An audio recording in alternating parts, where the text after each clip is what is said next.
Ladies and gentlemen, welcome back to this week's episode of the Gym Owners Podcast. I'm your host, Tyler Stone. Over there is John Fairbanks. Hey, John. Hello, Tyler. Guys, today we're going to talk about how to do sales without being coercive, trying to be overly persuasive, all the slimy shit that you hate about sales, you hate for a reason. And we're going to talk about how to become effective at sales while still being one of the good guys. And I think that's really important because we're going to share with you a couple of things that we've kind of seen the last couple of days. Is like old school sales tactics that just, if you're selling fitness, just doesn't work. Fitness is an industry where people need to be bought in. They need to actually be ready. They can't be drug unwillingly into a situation and then get results and do all that. It's just, it doesn't work that way. So we really need to be more on the level than a guy that's trying to sell fucking used car warranties or God knows whatever this clown we're going to show you today is doing. So you want to learn how to be one of the good guys when it comes to sales? This is your episode. Before we get started, make sure you join the Gym Owners Revolution. That's our Facebook group. We got a bunch of exciting stuff coming up here in the next month. I know we've been teasing it for a couple of months, but I promise it's coming next month. With John and I have been very busy, but get in there. Link is in the description. It's the Gym Owners Revolution. Follow the show at the Gym Owners Podcast on Instagram. That's where you'll find all our episode updates. We're going to start rolling out a bunch of new content there that we've been beefing up here for the last couple of weeks. And make sure you follow me on Instagram at Tyler F. and Stone. That's Tyler EFF I Stone. And John can be found at JBanksFL. All right, guys, let's get right into it. John, every sales strategy that I see has always been something that I am averse to. If that makes sense. Like every sales coaching thing seems to be something that I kind of understand why people get, what's the word, resistant and tense up when they start hearing that type of talk and thinking that they're going to have to speak like these people and in those, using those tactics. Well, because you feel it like deep inside you as like a human, that you feel as you hear those things or you see examples of it. You're like, oh, I don't like that. I don't like that at all. I hate that actually. Yeah. And so one of the things that we start with first is expectations across the board before we get into your sales meeting. And some of it's going to feel like a little bit of recap. We're not going to dive as deep as we did in these past episodes, but we want to make sure we still have a foundation. So one of the things that needs to happen before you're getting into a sales meeting, if you want to make your sales meetings effective and direct and just fucking practical and not this silly little dance of being shady, is you got to set expectations from the beginning. And that means the expectations from whatever content they saw, whether it was ads, whether it was your signage, whether it was a referral from a friend, whatever that is, the expectations need to be direct and they need to be aligned with what's actually going to happen from the time they are talking to you about joining, between the time they're talking about the products and what the process is going to be like and what the products actually are. Because one of the things that we talk to people a lot about when they are having a tough time closing sales at a higher rate, right? Or closing big ticket sales, frankly, is maybe your stuff is some shit nobody wants. Always keep that in mind. Like you should be selling stuff that people want. And yeah, if you're just trying to make money selling God knows whatever you got, that's great. But that's not the way fitness is going to work. You're not going to stuff fitness upon somebody. That's the issue, right? Somebody can buy a goddamn Kirby vacuum cleaner and keep it in their closet and lug that 50 to 75 pound hunk of shit out every 2 weeks or whatever, but they ain't never bringing that son of a bitch up a flight of stairs. You know what I mean? Like you can burden somebody with a $2,000 Kirby vacuum cleaner and not feel too bad about it because they have bucket. That's not what this industry is about. The fitness industry is not about people just being stuck with a bill and hoping that works. And you shouldn't be forcing people to spend money on something that they don't use. If you're selling a high ticket product, by the way, that's going to be a bit more labor intensive on fulfillment, which means you need both parties to be ready to come to the table for this thing. And if someone's not really into it, you're not going to sarcastically trick them into coming or doing, then we'll cover some of these weird tricks that I see from people who are great at sales, but I think you should ignore their strategies.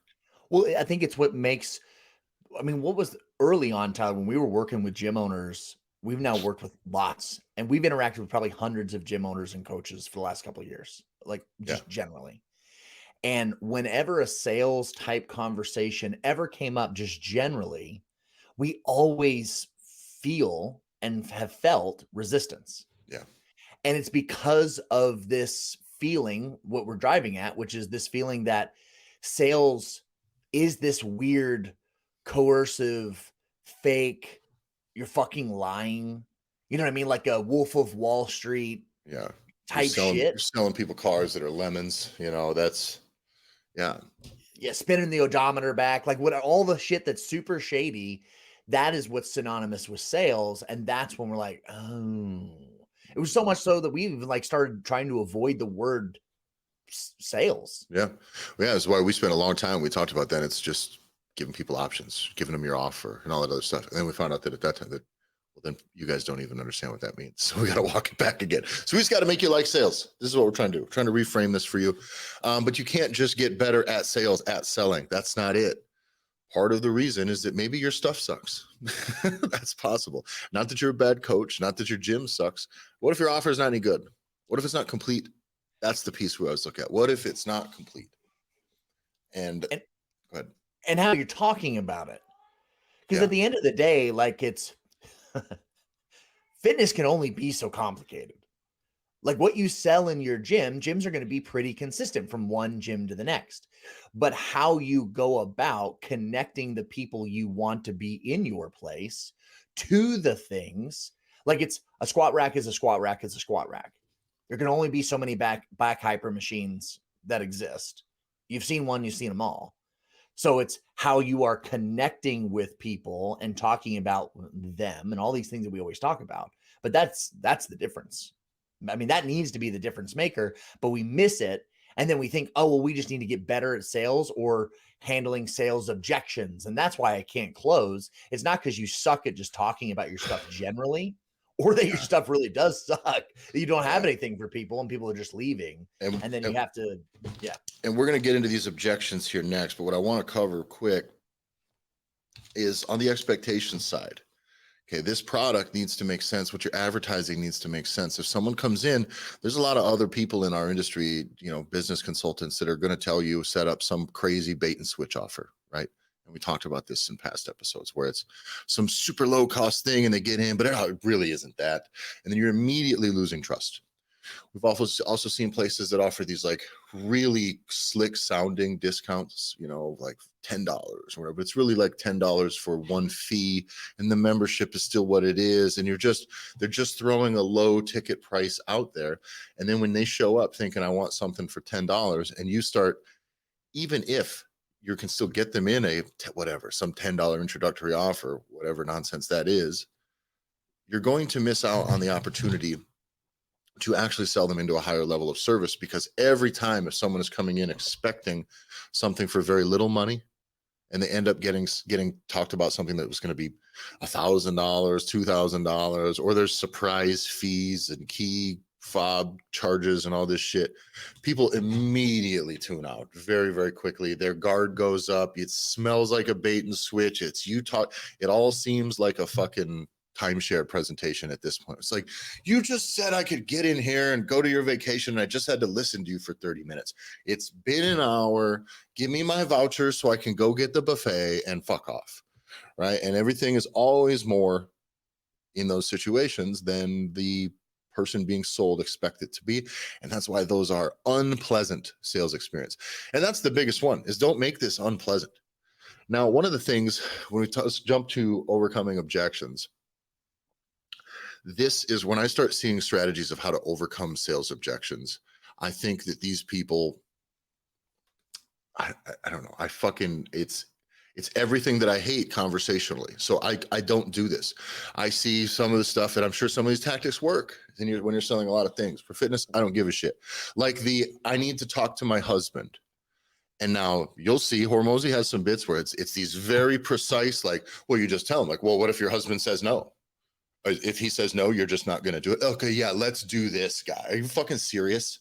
Like, you're going to start playing what, your husband makes all the decisions? Like, that's the way you're going at this?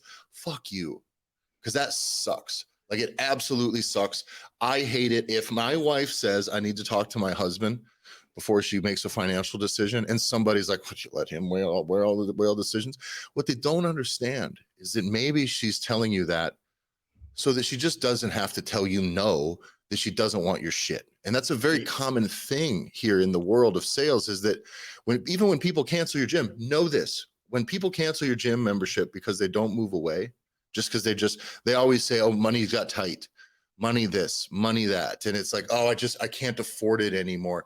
But very often it's just because they don't like you and didn't like your service, or they weren't using it and it's whatever. And they don't want to hurt your feelings. They just don't want to look you in the eye and refuse you.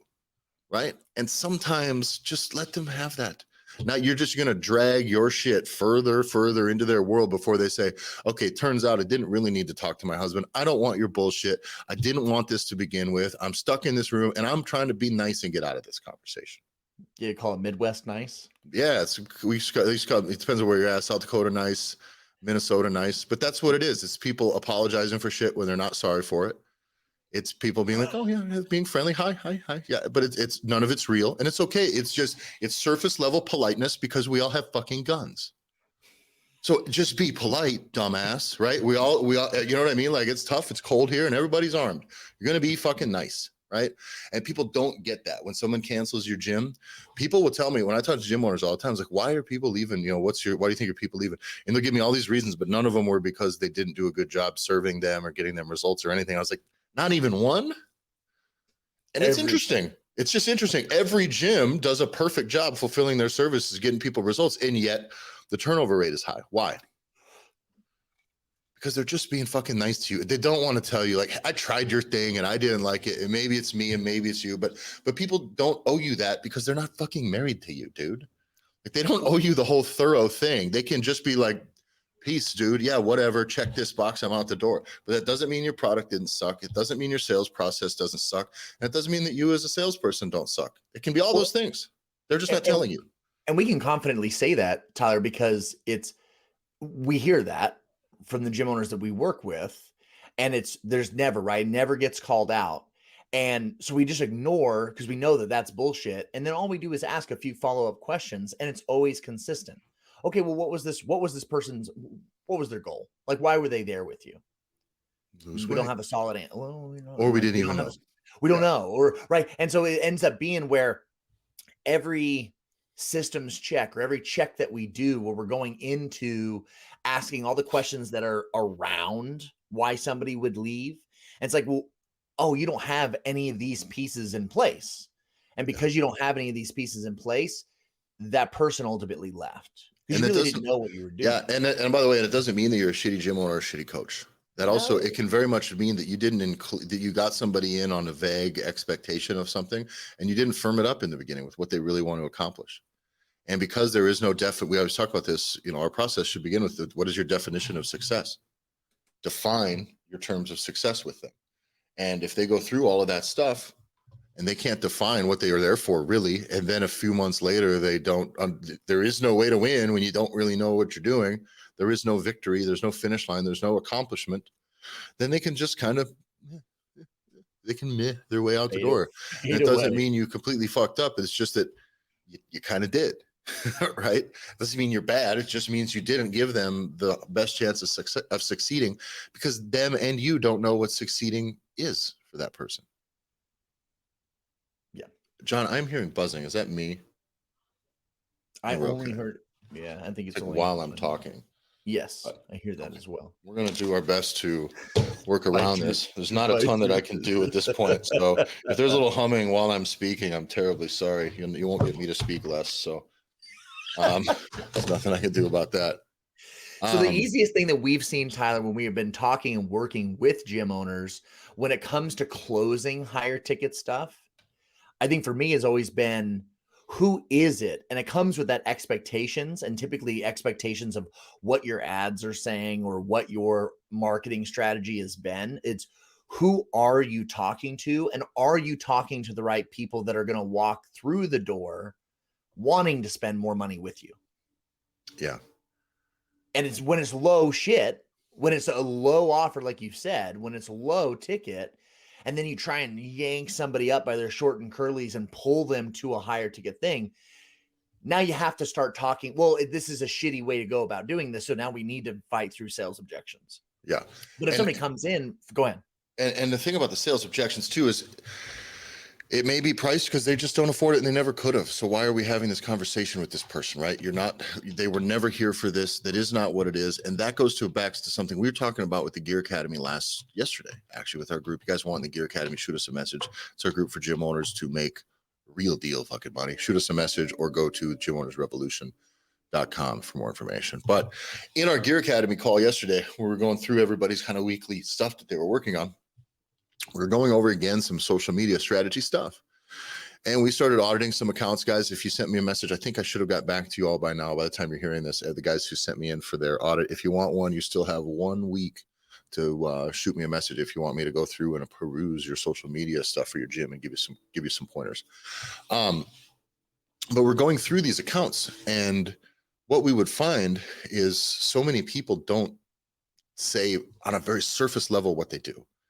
Meaning, if I think of a 24-hour fitness spot, I go to their social media, and the social media, you don't have to crush your social media game and be a very high entertainment personality brand, especially if you're a 24-hour spot. Some of your business is just that people do just want access and privacy and not coaching. It's okay. But for someone that wants a higher level of service, they're never going to know that you do it. They're never going to know. They have no idea unless you're telling them. So where does that live in that journey that someone takes when they start to check out your gym, when they start looking into gyms, when they want to make a change or looking into hire a coach? They go to your page, they scroll through, they don't see anything that even says personal training. Or if they do, it's in the description underneath something that is a picture of just somebody exercising who's a member of your gym. And it's like, oh, did you know we also have, it's like, no, like, can we say personal training, try to lose weight, personal training for weight, like say that in fucking text on the screen, because people need to see that. They need to know, because that expectation, John, if I come in for a $40 product and you start talking to me about some $2,000 shit, we are already, the moment it goes beyond that 40, you have now misaligned my expectations. You've become misaligned with my expectations, and now I'm mad. Now I'm in a situation where the trust is tricky. We are in a very precarious situation because these expectations have been subverted. I thought it was supposed to be nice out today. I made plans. I walk outside and it's fucking cold. Fuck. Now I'm mad. My shit's all messed up. This was not what I expected. That's where frustration comes from. And so let's go through some of the stuff here. John, let's cover this one. I'll pull up this video that we had found. This guy, I think, sells, obviously, I doubt it's fitness. And I'll tell you this, he's probably great at sales. He probably closes a lot. And I'm sure he's great at cold calling. And I still think he's probably actually better at marketing to salespeople than he is at probably closing real sales. But that's just me. But I'm going to play you this thing because this is about what do you do. He says what to do when you get ghosted by a potential client. What do you do if they just stop calling you back? Mm-hmm. And I absolutely hate this. So I got to pull up our conversation, John, and I will play this for you guys. Maybe. There we are. Here we go. If you're calling. This is the final message. Hey, John, just Jeremy, left you a few voicemails over last week or so, sent you a few emails and text, but we did not hear back from you. We're not sure if you got abducted by aliens, you retired and moved to Bali, or maybe you won the $1.3 billion jackpot. Crazy. However, because of my schedule, this will be my last attempt to reach you. So if you want to reach me, here's my number one last time. And like I said, it's my last attempt to reach you. Hope you're safe. Talk to you later. Click. You would be surprised when you use that kind of a sarcastic tone on that final message, how many people call you back. Typically, when I was in both B2B sales and B2C sales, when I left that final message, I would have about half of the people call me back. Oh my gosh, like they thought I was done with them. Imagine if you had half of your leads call you back when you left a final message, what that would do. Here's what you're going to do if you're calling. I'll tell you what you can do. This is the final message. Whoops. Hey, John. Fuck that guy. Fuck that guy. No fucking way. Don't do that. And we're going to go over next some strategies that you can do, because these are what I call, these aren't black hat strategies that he's using completely. It's just, I don't know, acting like a bitch. I don't know what to call this. It sucks. I don't need to be like this. You don't need to be that desperate. I know you should seem like you want the person's services, but your gym and your service, it requires people to actually care. So don't be taking advice from this guy about this stuff. Like that's all I'm saying. Like he can sell somebody a goddamn VCR in this day and age. Great for him. But you're not selling some shit that people don't need to use, that people don't need to be invested in.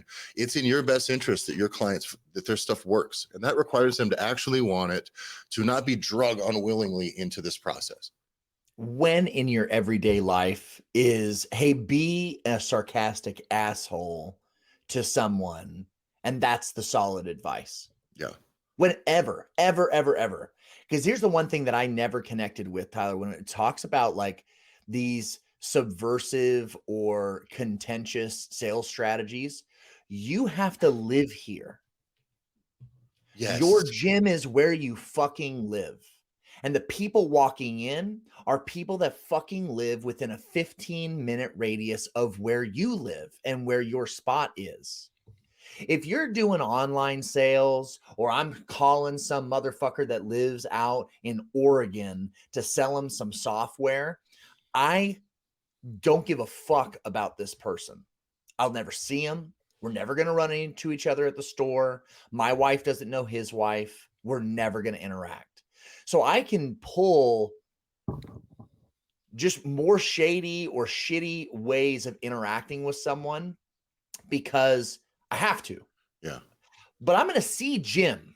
I'm going to see Jim at the store. Jim's kid is on my son's baseball team. So I'm going to see him every fucking Saturday and every goddamn Sunday. And goddamn, it's going to be quick that if you are a prick or you're a sarcastic asshole to people because you run a gym, and by the way, one of 7 gyms in an immediate radius of where you are, like if you live somewhere where you're the only spot, God bless you. But the reality is you're not the only option. And so if that is how you're building your reputation, it's like, no. If someone hasn't called like the 3 times, hasn't called me back. Ask if they've been abducted by aliens. That'd be kind of funny. It's like, Jesus Christ. That's totally the answer. And like, oh, you'd be surprised how many people are, they're worried that I'm done with them. No, they're not. No. And that's where it's also, again, they're probably just saying, oh my goodness, I'm sorry, I forgot. They're pretending to be nice too. And they're like, fuck this guy. I need him to actually stop calling. Because the guy that says that, that's not his last call either. Now, John, you just covered the big issue I have with that is it costs you social equity, right? This is something you've built up. You've built a reputation. Your gym needs to be based on setting and meeting expectations and not subverting them or underperforming, right? If your gym underperforms, if you're the gym is where people go, is where people go to stay overweight, sweet. Isn't that why the Curves franchise completely went under, right? It was like, there's just got to the point where there was just no results and it just completely went belly up. No pun intended. I need to look. I think, by the way, I might just be terrible. I love everything. That's about my that, prediction. Though. That's my prediction. The curves were the wrong curves. Yes. Yeah, we're the wrong one. Now that's terrible, and I don't know this for sure. I'm just speculating. I thought that was funny. But like, if your gym is known for people who, if people in your neighborhood and the people around them and their family and their friends know that person A went to your gym and was really surprised at how professional it was and the quality of coaching, and now that person looks incredible, has a smile on their face, that's the best thing for your gym. Getting willing people, catching them at the right time in their life when they're ready, giving them, you can only give them the little bit of a nudge. In fitness, even more so. In copywriting, that's what we always talk about. You can only kind of connect one dot in order to get them closer, one piece of action. You want to be that last nudge to push them over the cliff to where I am now directly on a collision course with these results here. That is now, I have chosen to make that decision. If people are too far away from that decision, whatever they're telling you, whether they're ghosting you or whether it is your prices or whatever, you ain't going to do it for cheaper. You can try to get them in the room and what? You're going to charm them with what? With what? They're going to sign up and then what? Now you're the person that took a bunch of, this is why these MLMs suck. All the supplement stuff. It's somebody's wife next door who decides to start selling some supplements and shit and makes a bunch of lofty promises. And then that way it's that person's reputation. This is how these like supplement companies, these MLMs, this is how they actually are able to make it work for them as a business, is because they trade your reputation, not theirs. Okay. And that's what happens here, is that you cannot be trading your reputation to try to get these people in, because they're going to come in, you're going to trick them. You're going to tell them, well, what, you make your husband make all your decisions, and they're going to commit out of fucking anger or pride or God knows what, or one of the other hormozy ones I saw, which is I left my wallet at home, right? Right. And his thing is like, well, just call your bank right now and give me your routing number and I'll just do it for you. It's like, Jesus Christ, dude. Like, that's a guy that you do not want trying to fucking, pick a woman up late at night with that type of fucking strategy. It's creepy. No, like no for this reason doesn't mean yes. That's the problem that I hate. There's a difference between a sales objection that's just kind of like, I don't want to do this right now. I want to get out of this conversation. And someone saying, well, what does this mean when you talk about nutrition coaching? Right? That's not a sales objection. That's making clarification about your product, about the situation. And all of that can be aligned better if you actually are speaking from the beginning with the expectations about their results, if your products are aligned with the things that they want to do. And then it's very easy. It's yes plus this, this and this, or it's nah. And then that's okay. You can offer one thing. If it's because it's no, I just can't afford it. I can't even afford your regular membership or whatever. And you can say, well, these results were important to you. We do have a product that matches their objection. Don't just try to wipe their objection off the face of the earth like their opinion and their thoughts don't fucking matter. The one thing I have heard, I've heard Ed Turney, who does Prestige Lab stuff, that is his story is that something that Hormozy told him when he was a gym owner before he moved over and just was doing the supplement sales. One of the things that I did like what he said was the question of like, do you need to do marketing? If you need to be doing outward facing marketing, it means that you have not achieved the status in your gym yet to where you run 100% off of referral business. Yeah. Have you ever, I know a couple, and this isn't gyms, but I know a couple of businesses that one guy I like a lot, and he does embroidery and does embroidery for just fucking all the major sports team in the entire Southeast. And the story, he does not have his logo on his building. It is an unmarked building on like the side of a road. It's a big road, I'm like, Jay, why don't you guys do anything? You do no marketing whatsoever. He goes, I literally have so much business that it doesn't make sense. I literally don't need any business. Any business that he does for the local area of like people is just like goodwill, borderline, like at cost, just to help the little leagues, because he has so much referral business and so much contracted business, they don't ever have to market a day in your life. It's like, that's a big difference. Like just being able to think about if that was your effort, was having such a high quality service for every single person that comes in, that they achieve so much that they just have to tell everybody. Yeah. Again, that is something not sales objections. Exactly. It's just about getting people, starting with what people want, making your stuff something that people want, and doing that and doing it well and over delivering. Now we talked to a guy who's a contractor friend of mine who I've known for a lot of years. And I asked him, I said, this time of year, he said, you pretty busy? He said, oh yeah, we're always swamped. He said, we get to the point where we can kind of start turning work away. I said, oh, nice. I said, so this is a business that is advertised very heavily for a lot of years. And he said the threshold is about 8 to 10 years. And when you've been doing business consistently in a community as a brick and mortar, as a physical location for 8 to 10 years, he said, doesn't mean you can stop marketing, because again, people start to wonder if you're still around, but like the amount of front of mind you have to be paying to have, you can really start to scale that back, because it just hasn't, you have enough of a client base, you have a big enough referral base, and you just don't have to worry about it. The phone is ringing, the work is coming in. If you want to move the needle forward or scale up, you can now do it when you now have the money, the time, the resources to, okay, let's increase our staff, and now we can increase our work capacity, and off you go. And these decisions are made practically, as opposed to with this like wild optimism of just like, please just bring me leads, and I don't care if they suck, fuck all these people, like I just need to get them in here, and I don't give a shit what happens at the end. It's dog shit, dude. It sucks. And that's a piece you'd kind of mentioned before, was that like, those MLMs, they sacrifice your social circle, and it's not theirs. It's yours. And this is what happens when you start to use these types of those shitty tactics. So just be on the up and up. So we want to give you now some good guy versions of some bad guy strategies, right? So ways like, how can you do this stuff that is okay? And that is okay. And the way I talked about, when someone objects, says no because it's too expensive. What do? Well, what is your ultimate downsell? And this is what I was saying. Your ultimate downsell still is your base product. That's thing one.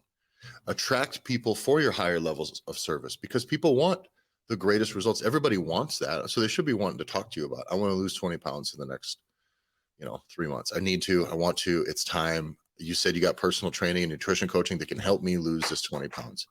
It spoke directly to me. I felt like this. Let's have a talk about it. And then the objection comes, I can't afford this. And whether they're lying or not, I can't afford this. Present a practical solution.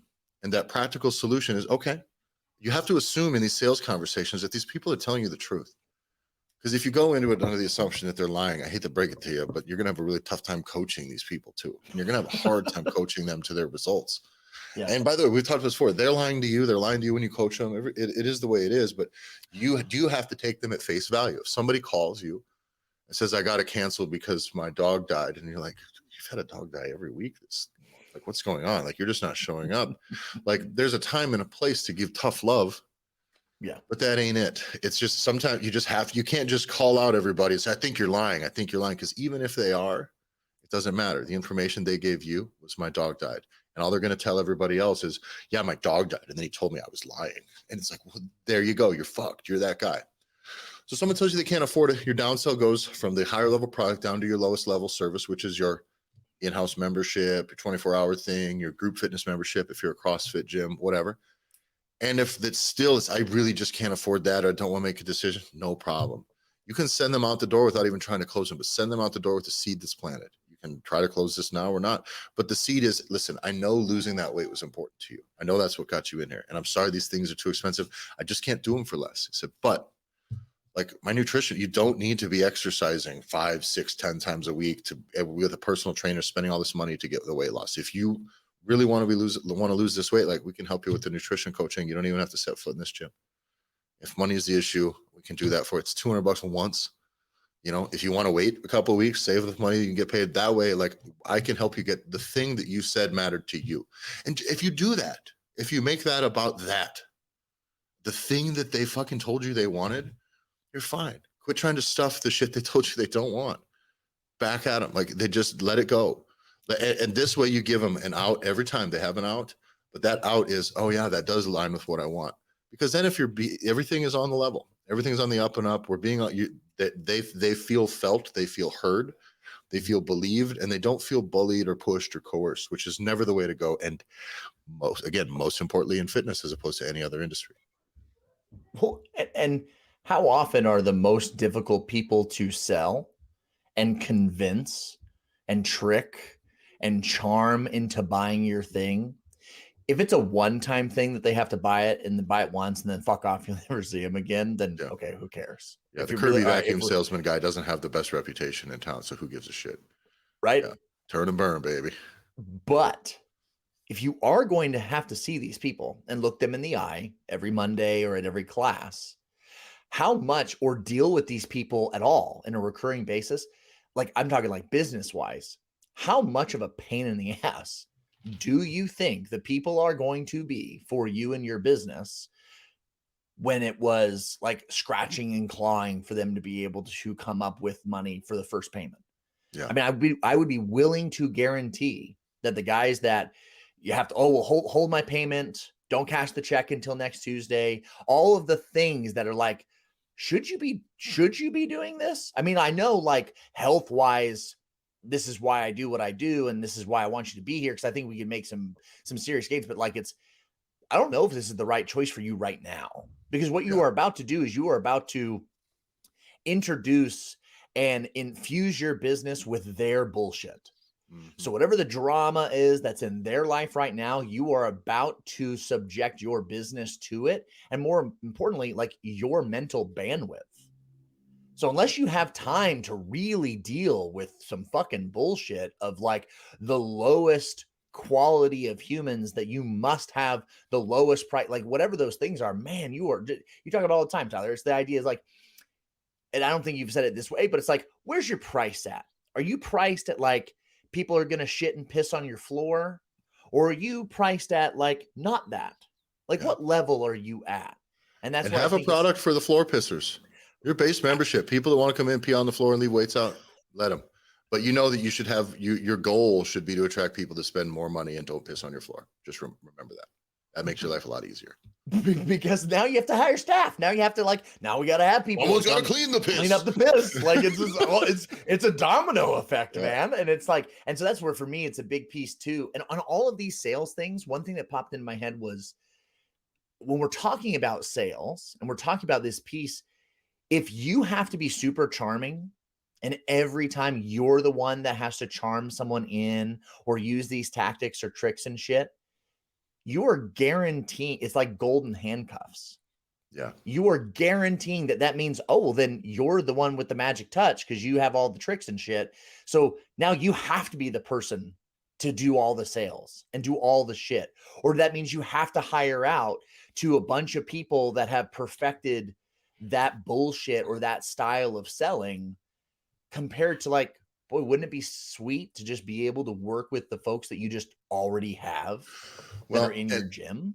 And that thing you talk about, right? So if you are able to close a bunch of people in spite of these issues with, say, expectations, your marketing not being aligned with what people want, your products maybe just not giving people enough choices, your products not having a direct fit for exactly what they want for their results to line with their budget and their needs and all this stuff, right? It's just not all there. You can overcome this because you're great. You're a gym owner. You're smart. You're a go-getter. You've put a bunch of risk on the line. You're fully invested. So yeah, you can make this work. You can close these sales. But if you ever want to scale, you're going to plug in another salesperson or one of your coaches or someone else on your staff now into that system. And that system is going to suck. Even if they're not quite as good as you, but they can make it work. The problem is it sucks and you're leaving money on the table and you're dealing with clients that are coming in with less of a chance of success. That's the biggest one. And we talked to one of our gym owner Gear Academy gym owners the other day. It was like, that's why he wants to change the whole game and what the types gyms that are like his type of gym are doing, which is like, he said like these gyms are not structured to actually get people results. And I am doing it differently. That's what I want. I want this to be better. It needs to be better. And I'm going to do it this way because of this. Guess what? That's how you also make fucking more money, dude. It's these two things. They're not mutually exclusive. It doesn't have to be one or the other. So let's talk about, John, what's the name of the guy that sent us this strategy that he's been using? Because let's tell us the story. Micah. Yeah, now, Micah's out of Tampa. He's got a gym in Tampa. He's been following the podcast for a long time. Way back when we had put, God, it's been over a year now. We had put our episode up about some traditional marketing methods that are awesome now. And John and I, we keep testing this stuff out in other businesses as well as the fitness industry. And a lot of these real world marketing strategies kick ass, from direct mailers to door hangers to all this. It's way better. There's way less noise. Billboards. Yeah. And billboards. And we said billboards, and boy, did he put up a fucking billboard. Did it fast too. And he sent us a picture and it was great.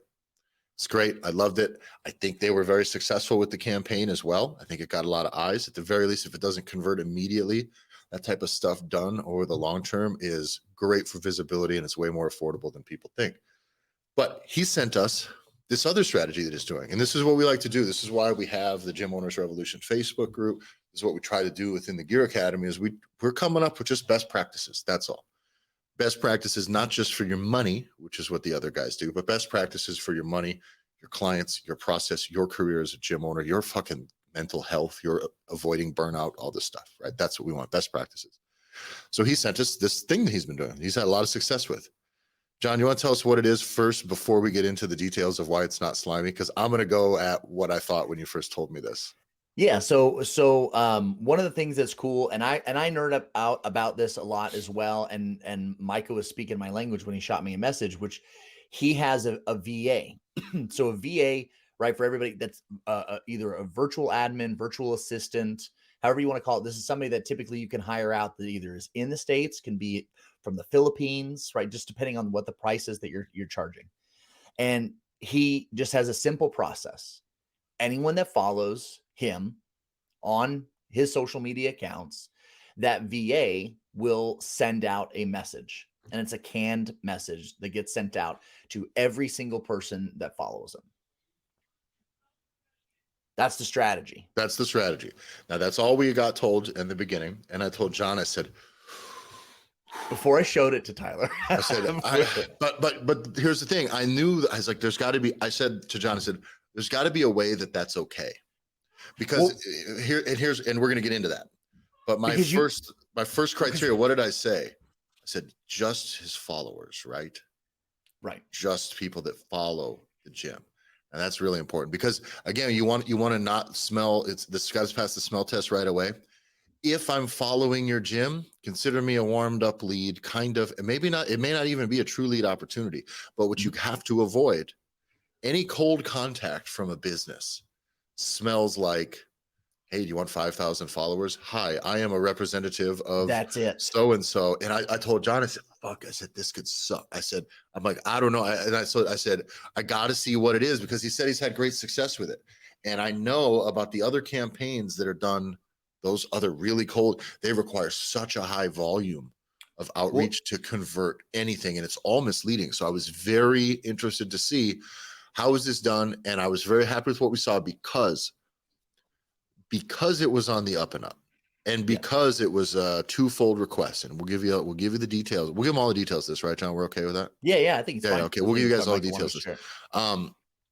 Is that like, because it was on the up and up and it was a simple request either to maybe nudge them forward or if they had done business with them to get them, let's get some feedback. It almost seemed like a follow-up call, something we used to do in the heating and air conditioning business. We would leave and at the moment our technician left, within 10 minutes, our office would call them.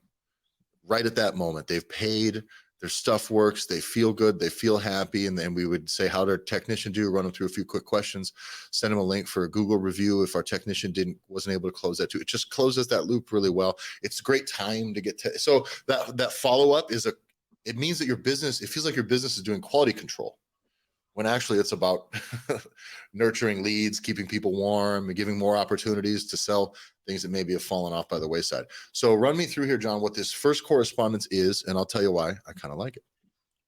Can I first call out the other guys? Yes, please. Okay. The reason why Tyler had a visceral reaction to it is because we have personally been involved with the other guys on this. Yeah, and the other fitness consultants out there in the world. And what they're going to do is talk about the idea of churning and burning social equity that you have. When we were involved, it was the other guy set it up to where this was a highly automated capturing and scraping anyone that had gym or gym owner or anyone that talked about fitness, anything that you wanted to be able to go in and you wanted to be able to scrape and find those profiles and mass friend request them.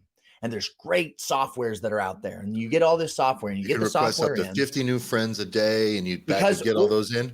And the reason why you have to keep it to 50 is because what happens? You get flagged as spam. And Facebook removes your entire account. Yeah. And so so then you have to have all your coaches and all your staff also have to do this in order to keep the volume high enough for this to work.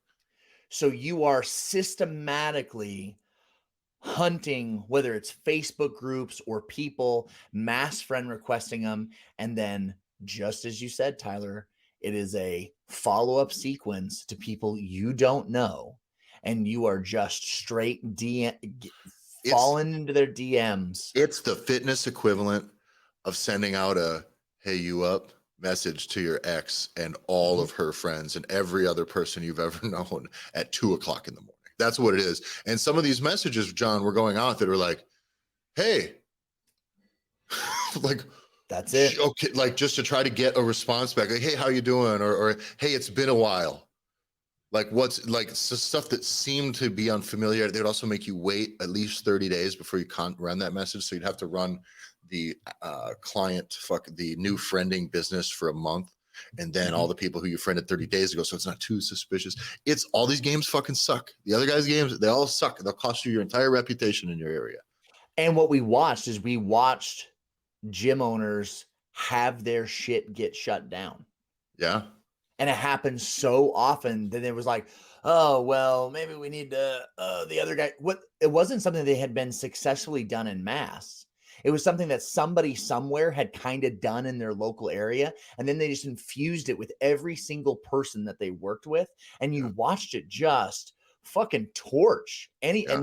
and it just was, it's so gross. So this is And not the that. business consulting company got all the fucking affiliate kickbacks from every other person that tried to sign up for Oh, that software for because of the everybody. software. So they all of a sudden got fucking hundreds of thousands of dollars extra from everybody that's in their network while they torch their reputation to this shit. So fuck those people, fuck that strategy.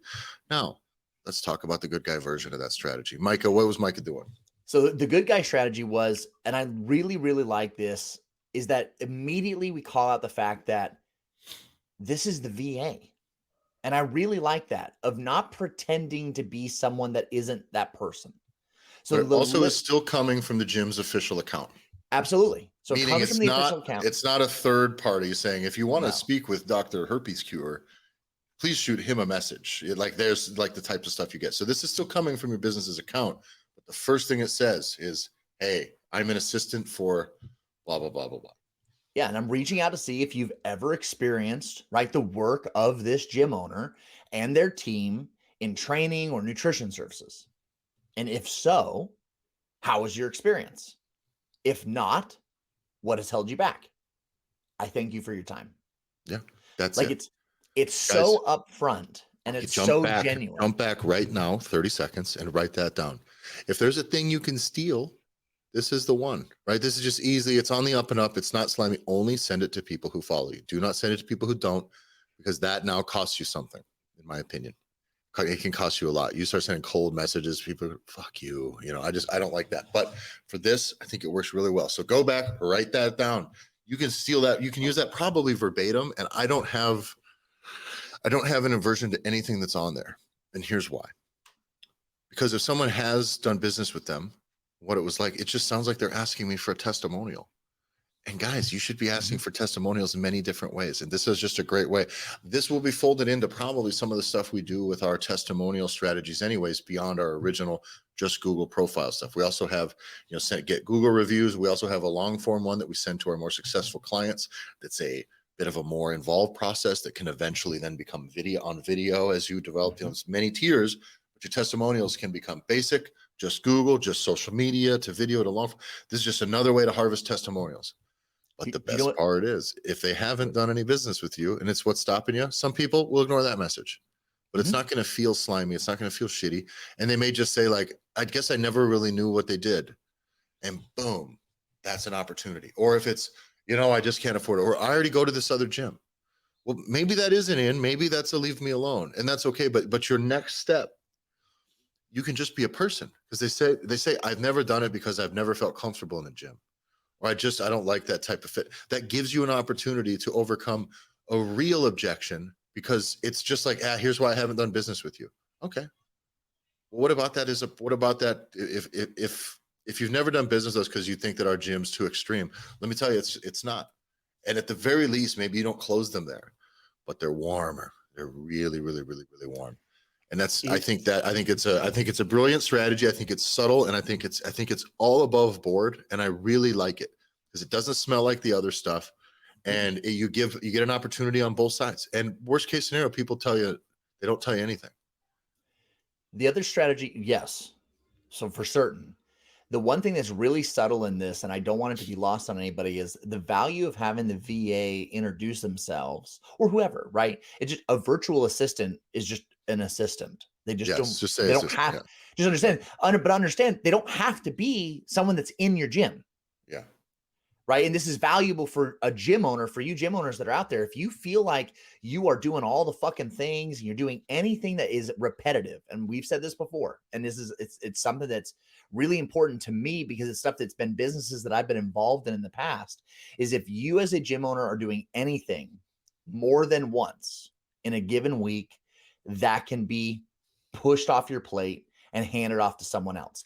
Not a fucking weirdo, not somebody you don't know, not another coach, because they're not going to fucking do it the right way. You need someone that's your assistant. that's in your back pocket that you are constantly communicating with, that is a brand. It is your third arm. It's the other person of you, and it's an extension of you. Here's the beauty of the fact that the assistant introduces herself as By a name. customer. We may go ahead. And says the name. Hi, Yes, I it's, am. hi, Here's hi. the name. I am so and so, the new customer relations manager at such and such gym. The reason why that's so valuable is if the gym owner from the gym account is spamming everybody in this style of just anyone that's a follower, what if it's his fucking mother? The VA doesn't know that. What if Yeah. it's his brother? What if it's his best? What if it's fucking wife? What you get away from is you extend any of that real responsibility just a third degree away, just enough to where it's like, oh, well, don't, so-and-so, it's super nice to meet you. I'm his mother. That's it. Yeah. Now it's not something weird where it's like, oh, great, someone has an automation that's fucking broken. Or and what? is Yeah. Or sending one of shit your out. one of your clients who's kind of a ball buster isn't like, man, what the fuck? Like, come on, man. It that all is sucks. about. Now I want to go through. We won't go into too many details, but we'll go into what some. I said send us some successful responses that you get from this and kind of how this goes, because I wanted to feel out how the dialogue goes. How it goes matters just as much as what it reads like.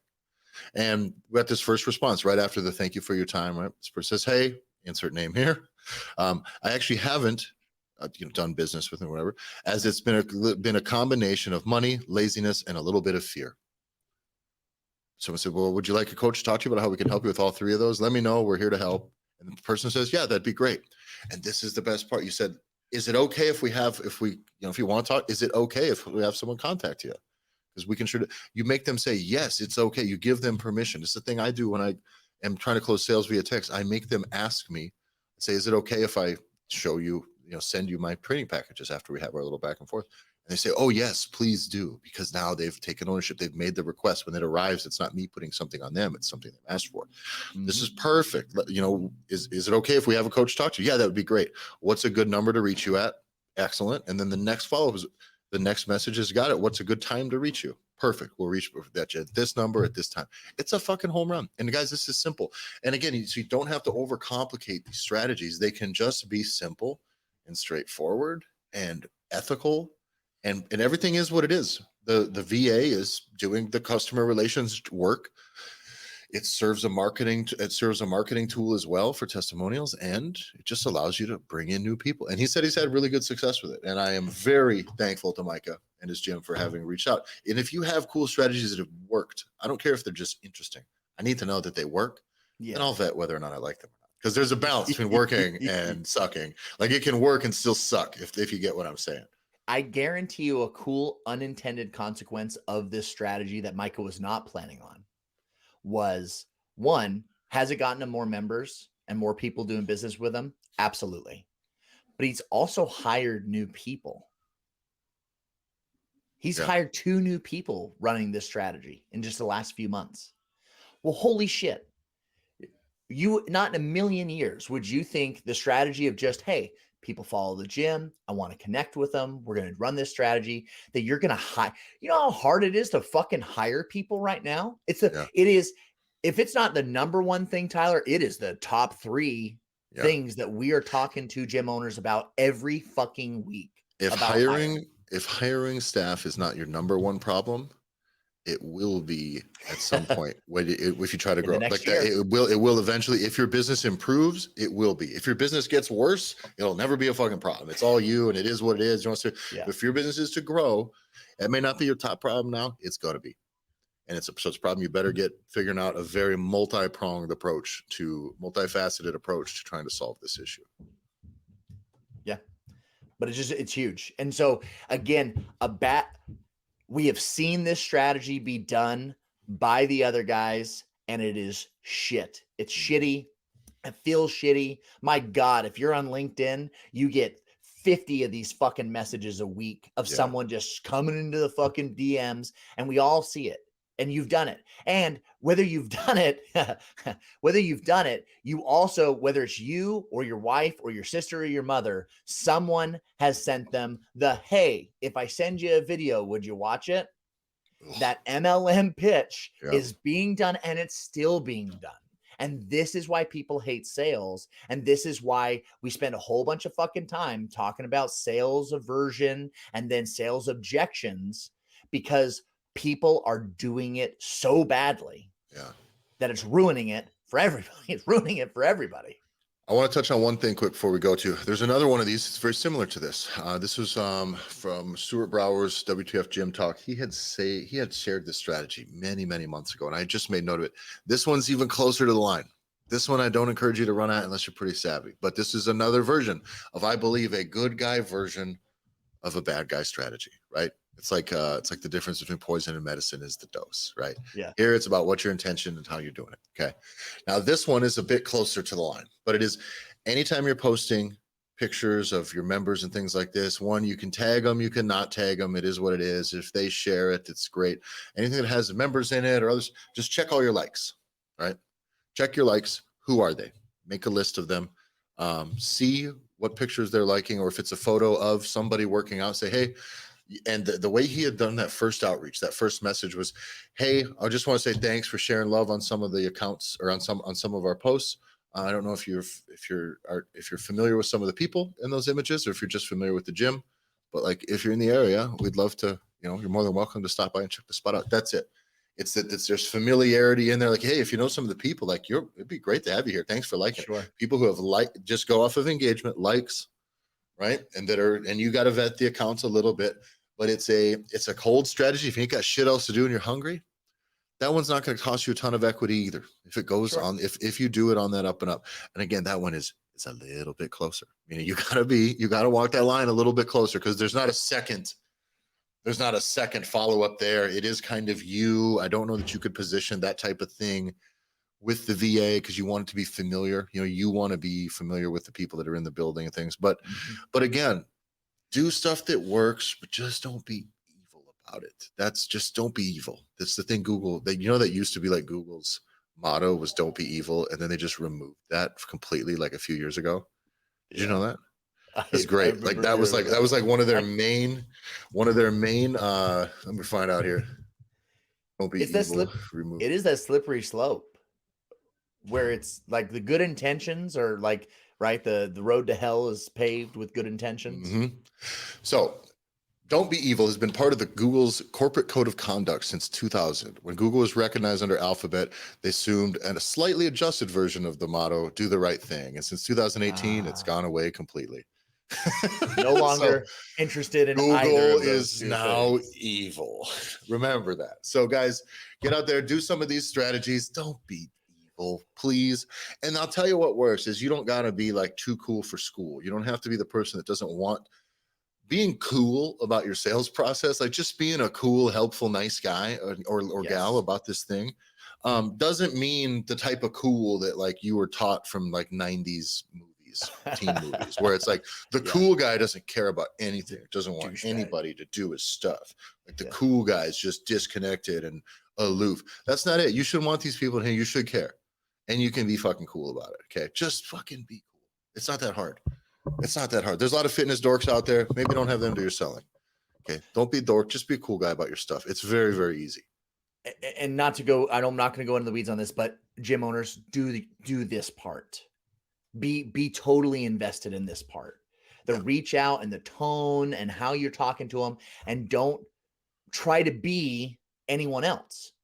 Just fucking be yourself. Be you. Don't be weird. Don't do anything else where like, well, I want to make it sound like this, or I want it to sound like Grant Cardone, or I want it to sound like Hormozy, or I want to, no. Fuck all that. Just it's people like you. That's already guaranteed. They do business with you. You have a successful business. So just be you. And if you do that, then this will work. As long as, like you said, as long as if your North Star is don't be evil, and just be cool about it, and don't be lame and all those things, when it's perfect, then it will be successful because you're just doing the right thing instead of being a slimy, sleazy fucking used car salesman. Yeah.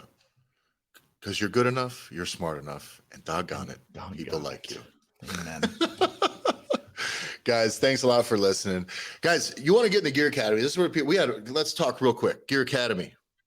Okay. Yeah. It's the shit. It's the spot where we're helping gym owners, whether you're just starting, whether you've been in business for a while, stuff's stuck, you're trying to grow. We have everything from 24-hour fitness facilities that have multiple locations in there.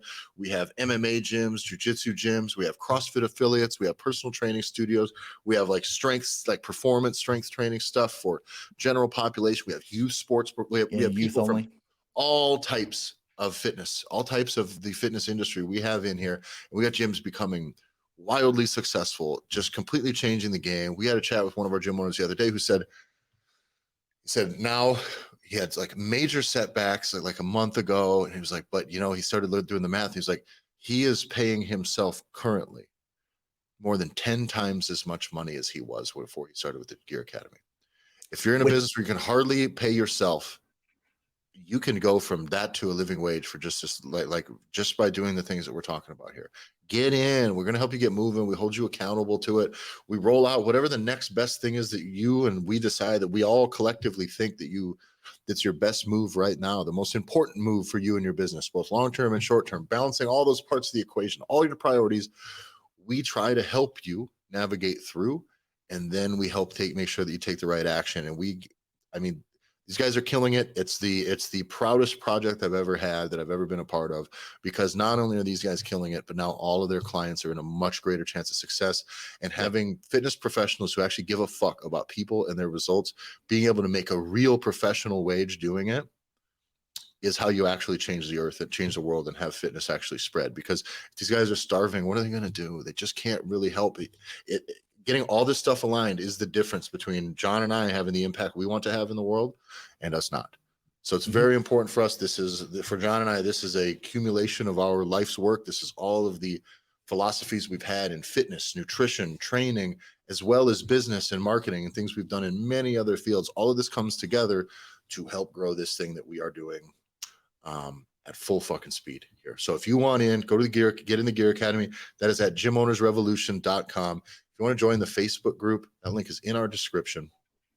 And what else do we got here, John? Follow the show at Gym Owners Podcast, at the Gym Owners Podcast on Instagram. Follow me at Tyler F. and Stone on Instagram. And John can be found at JBanksFL on Instagram. Thanks, everybody. Get in the Facebook group. Links in the description.